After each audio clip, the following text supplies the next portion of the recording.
ఓ హత్య ఓ రౌడీ షెటర్ను కన్నీళ్లు పెట్టించింది, నిద్రలేని రాత్రులు గడిపేలా చేసింది.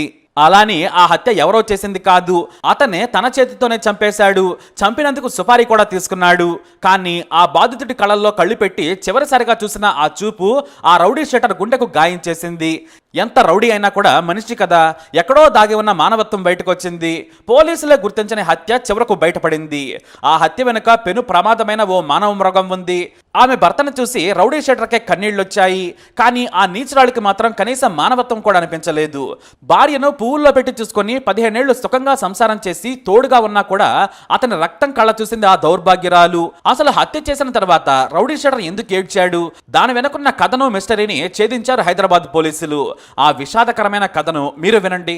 హైదరాబాద్లోని ఎల్లారెడ్డిగూడకు చెందిన విజయ్ కుమార్ కు శ్రీలక్ష్మి అనే యువతికి 15 ఏళ్ల క్రితం పెళ్లైంది. మొదట చిన్న చిన్న జాబులు చేసిన విజయ్ ఆ తర్వాత సీసీటీవీ టెక్నీషియన్ గా మంచి ఎక్స్పీరియన్స్ సంపాదించాడు, బాగానే సంపాదిస్తున్నాడు. జయప్రకాష్ నగర్ లో శిఖర అపార్ట్మెంట్ లో ఉంటున్న విజయ్ కుమార్ శ్రీలక్ష్మి దంపతులకు 2 మగపిల్లలు. వారిని చూస్తూ మురిసిపోతూ మంచి స్కూల్లో చదివిస్తున్నాడు విజయ్ కుమార్. తన పిల్లలు గొప్ప చదువులు చదువుకోవాలనేది విజయ్ కోరిక. ఇద్దరిలో ఒక్కరినైనా కలెక్టర్ని చేయాలని మనసులో బాగా అనుకునేవాడు. తన మాదిరిగా జీవితంలో తన పిల్లలు కష్టపడొద్దనేది అతని భావన. కానీ అనిత భార్య శ్రీలక్ష్మి మాత్రం భయంకరమైన నీచురాలు. ఒకవైపు మంచి భర్త, ముద్దులకే 2 కొడుకులున్నారు. కానీ పెళ్లికి ముందు రాజేష్ అనే యువకుడిని ప్రేమించింది. మంచి భర్త ఉన్నా కూడా, పెళ్ళైనా కూడా అతనితో అక్రమందం కొనసాగించింది.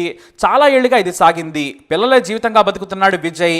పైగా తన 2 కొడుకులతో ఆడుకుంటూ హాయిగా వారితో విహారయాత్రలు చేస్తూ జీవితాన్ని అలా గడుపుతూ ఉన్నాడు. పైగా తన భార్య ఇలాంటి తప్పుడు పని చేస్తుందని కలలో కూడా ఊహించుకోలేదు. అయితే ఎప్పుడు వీలు దొరికితే అప్పుడు ప్రియుడిని కలుసుకునేది భార్య. ఇంట్లో మొగుడు బయట ప్రియుడన్నట్టుగా రెచ్చిపోయింది. అయితే ఇన్నేళ్లుగా కూడా భర్త పట్టించుకోలేదు, భార్యను అనుమానించలేదు. దీంతో కాస్త అతి చేసింది.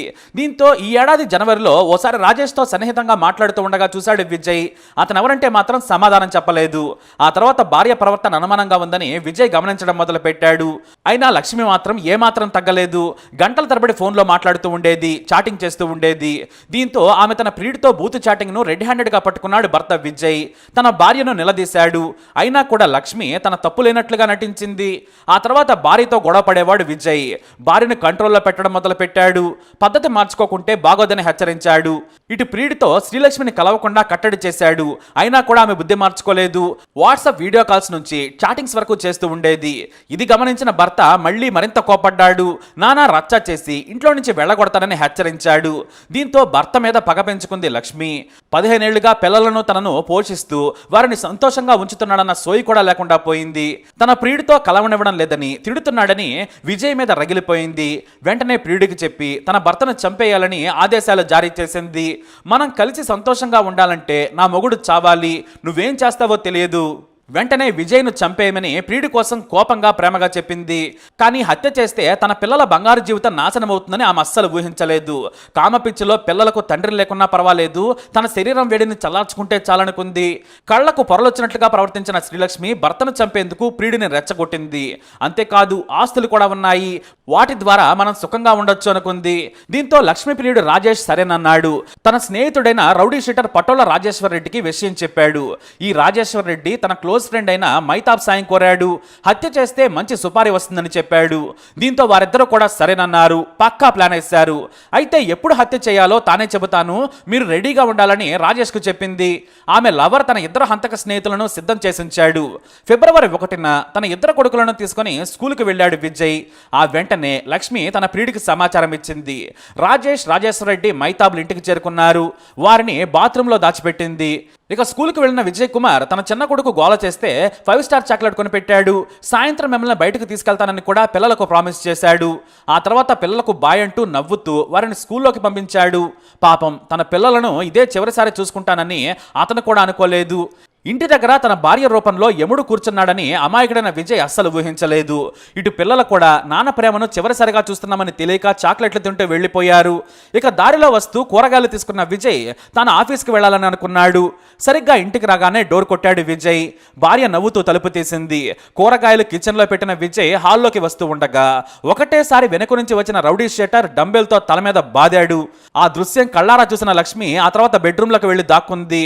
అంతే, తల మీద గాయం గాయంతో కుప్పకూలిన విజయ్ వెంటనే వెనక్కి తిరిగి మోకాళ్ళ మీద కూర్చున్నాడు. నీకు దండం పెడతా అన్నా, నాకిద్దరు పిల్లలు, వారి కోసమైనా నన్ను చంపొద్దు.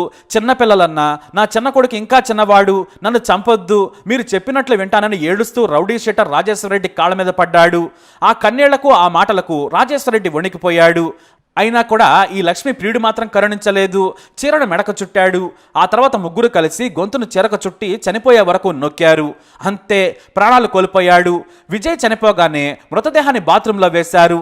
ఇక ఇక్కడ నుంచి కథ తాను నడిపిస్తాను, మీరు వెళ్ళమని చెప్పింది ఈ డేంజర్ కిలాడి. హత్య తర్వాత ముగ్గురు బయటకు వెళ్ళిపోయారు. హాల్లోని రక్తపు మరకలను శుభ్రం చేసింది లక్ష్మి. ఆ తర్వాత లబో దిబ్బమంటూ బయటకు వచ్చి ఏడ్చింది. నా భర్తకు గుండెపోటు వచ్చింది, గుండె పట్టుకుంటూ కుప్పకూలిపోయాడు, తలకు గాయమైందని డ్రామాలాడింది. దీంతో చాలాసేపు ఏడ్చిన తర్వాత విజయ్ చనిపోయాడని ఆమె ఎంబీబీఎస్ డాక్టర్ రేంజ్లో చెప్పింది. చుట్టుపక్కల వారిని నమ్మించింది. నా పిల్లలు అనాథలయ్యారంటూ కన్నీరు మున్నీరైంది. దీంతో జనమంతా పాపం అనుకున్నారు. ఇక మృతదేహానికి ఉన్న గాయాలు కనిపించకుండా మ్యాక్స్ పర్ఫార్మెన్స్తో అదరగొట్టేసింది. మృతుడు విజయ్ దురదృష్టం ఏంటంటే అతని తల్లిదండ్రులు చనిపోయారు. సోదరుడు సిటీలోనే ఉన్నా వారికి మాటలు లేవు. ఇతర బంధువులతో పెద్దగా సంబంధాలు లేవు. దీంతో వారికి చనిపోయాడని సమాచారం ఇవ్వగానే పాపం అనుకుంటూ వచ్చారు. దూరం నుంచే చూసి శ్రద్ధాంజలి ఘటించి వెళ్లిపోయారు. ఆ తర్వాత అంత్యక్రియలను కూడా అదే రోజు శ్రీనగర్ కాలనీ శ్మశాన వాటికలో పూర్తి చేయించింది లక్ష్మి. ఇక హత్య తర్వాత రాజేశ్వర్ రెడ్డి వికారాబాద్ వెళ్లిపోయాడు. తనకు రావాల్సిన సుపారీ తీసుకుని అజ్ఞాతంలోకి వెళ్లిపోయాడు. ఇక శ్రీలక్ష్మి కన్యలను యాక్టింగ్తో కవర్ చేసి ప్రియుడితో ఎంజాయ్ చేయడం మొదలుపెట్టింది. ఎవరికి అనుమానం రాలేదు. చివరకు పోలీసులు కూడా క్రైమ్ సీన్లోకి రాకుండా శ్రీలక్ష్మి డాన్ రేంజ్లో స్కెచ్ చేసి సక్సెస్ అయింది. అంతే, ఇక ఎవరి జీవితంలో వారు బిజీ అయిపోయారు. కానీ అజ్ఞాతంలో ఉన్న రౌడీ షీటర్కు పదే పదే తాను చంపుతుండగా కన్నీళ్లతో వేడుకున్న విజయ్ కుమార్ మొహమే గుర్తొస్తోంది. చిన్నపిల్లలన్నా, నా కొడుకుల కోసం నన్ను వదిలేయండన్నా, నేను వెళ్ళిపోతా అన్నా ప్లీజ్ అంటూ ఏడ్చాడు. మరోవైపు మెడకు చీరను చుట్టి చంపుతున్న కళ్ళ నిండా ఉన్న ఆ కన్నీళ్లతో రాజేశ్వరరెడ్డినే చూస్తూ ఉన్నాడు. చనిపోతూ కూడా ఆ కళ్ళు అతన్నే చూశాయి. కంటి నిండా నీళ్లే. నా ఇద్దరు పిల్లలు అనాథలవుతున్నారన్నా, చిన్న పిల్లలన్నా అన్న మాటలు అతన్ని నిద్రపట్టనివ్వలేదు. కళ్ళు మూసినా తెరిచినా విజయ్ కళ్ళు వెంటాడుతూనే ఉన్నాయి. విజయ్ వేడుకోలు నిద్రపట్టనివ్వడం లేదు. నేను ఎంత తప్పు చేశాను, చిన్నపిల్లలను అనాథలను చేశాను. తప్పు అతని భార్యది, కానీ పాపం నాది. నేను అమాయకుడిని చంపేశాను అనుకున్నాడు. చివరికి అది ఎంతలా మారిందంటే కన్నీళ్లతో అన్నం కూడా తినలేని పరిస్థితికి వచ్చేశాడు రౌడీ షీటర్ రాజేశ్వర్ రెడ్డి. తప్పు చేశానని ఆ కళ్ళు వెంటాడుతున్నాయి. ఎటువైపు చూసినా విజయ్ గుర్తొస్తున్నాడు. ఆ బాధ తట్టుకోలేక పశ్చాత్తాపంతో కుంగిపోయాడు. ఇది ఒక జీవితమేనా? ఆ అమాయకుడిని చంపి నేనేం సాధించాను? ఆ ఇద్దరు పిల్లల బంగారు భవిష్యత్తును నేను నాశనం చేశాను అనుకున్నాడు. 3 నెలలు నరకం చూశాడు రాజేశ్వర్ రెడ్డి. ఇక తన తప్పు దాయొద్దనుకున్నాడు. ప్రపంచానికి తెలియాలి, ఆ నీచల జీవితాలను బయట పెట్టాలి. నన్ను క్షమించమని విజయ్కి దండం పెట్టుకున్నాడు. నువ్వు ఏ లోకంలో ఉన్నా నన్ను క్షమించమని నాకు తెలుసు, కానీ నా తప్పుకు నేను శిక్ష అనుభవిస్తానని సరాసరి పోలీస్ స్టేషన్లోకి వెళ్ళిపోయాడు. అప్పటికే అతని మీద పలు కేసులున్నాయి. పోలీస్ స్టేషన్లోకి వెళ్ళగానే ఓ విషయం చెప్పాలి సార్ అన్నాడు. ఎస్ఐ ఏంటని అడిగారు. కన్నీళ్లు వస్తున్నా ఆపుకుంటూ చేసిన నేరం మొత్తం చెప్పేశాడు రాజేశ్వర్ రెడ్డి. నేను చేసిన తప్పు తెలుసుకున్నాను. విజయ్ కన్నీళ్లు నన్ను వెంటాడుతున్నాయి సార్. నేను తప్పు చేశాను, నాకు శిక్ష వేయమని చెప్పాడు. ఇక రాజేశ్వర్ రెడ్డి ఇచ్చిన సమాచారంతో లక్ష్మి, ఆమె ప్రియుడు రాజేష్, మరో నిందితుడిని కూడా పోలీసులు అరెస్ట్ చేశారు. రౌడీ షీటర్ అయినా పశ్చాత్తాపం అతనిలో కనిపించింది. కానీ ఈ భార్యలో మాత్రం అసలు కనిపించలేదని పోలీసులు తెలియజేశారు. అందరినీ అరెస్ట్ చేసి జైలుకు పంపారు. ఇక తల్లి కూడా జైలుకు వెళ్లడంతో తన తల్లి హత్య చేసిందని ఆ లేత మనసులకు అర్థమైంది. కానీ పూర్తిగా మనసుకు ఎక్కించుకునేంత ఆలోచన రాలేదు. అలా వచ్చిన రోజున తన తల్లిని కూడా చేదరించుకుంటారనేది వాస్తవం. ఆ ఇద్దరు పిల్లలను అమ్మమ్మ తీసుకుని వెళ్లిపోయింది. శ్రీలక్ష్మి సహా అందరినీ జైలుకు పంపారు పోలీసులు. ఈ అవమానీయ కథలో రౌడీ షీటర్ పశ్చాత్తాపమే మరుగుడ పడిన హత్యను బయటకు తీసుకొచ్చింది. ఎంత పశ్చాత్తాపడ్డా కూడా తాను చేయాల్సింది చేసేశాడు. ఆ పిల్లలను అనాథనం చేశాడు. ఇది ఆ రోజే జరిగి ఉంటే ఇద్దరు పిల్లలు అనాథలయ్యేవారు కాదు. కానీ జరగాల్సింది జరిగిపోయింది. మరి ఈ కేసుపై మీరేమంటారు? మీ అభిప్రాయాన్ని కమెంట్ ద్వారా తెలియజేయండి. యూట్యూబ్ అప్డేట్స్ కోసం మై ఛానల్ ఫాలో అవ్వండి. అలాగే తప్పకుండా సబ్స్క్రైబ్ చేసుకోండి.